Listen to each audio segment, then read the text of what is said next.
Għaddejt minn xokk terribli u għamilt ġranet sħaħ ma noħroġ mid-dar.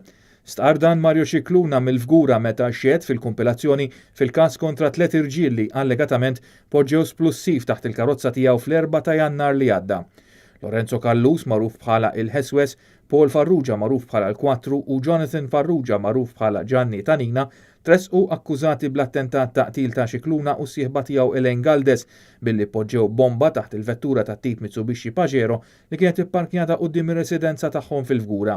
Waqt il-kompilazzjoni l-prosekuzzjoni kienet żvelat li l-attentat falla wara li twissija ta' batterija baxxa tat-telefon ċellulari li kien imqabbad mal-bomba waslet biex l-apparat ma ħadimx.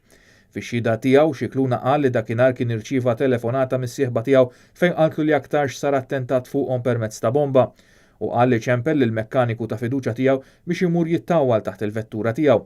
Dan qalu li taħt il-Pajero kien hemm xi apparat mal-art li ma kellux jaqsam xejn mal-vettura. Mario Scicluna qal li hu jaf li suspettat Paul Farrugia minn negozju tal-kostruzzjoni u jaf ukoll li suspettat ieħor Jonathan Farrugia li għandu dajsa marbuta qrib id-dajsa tiegħu.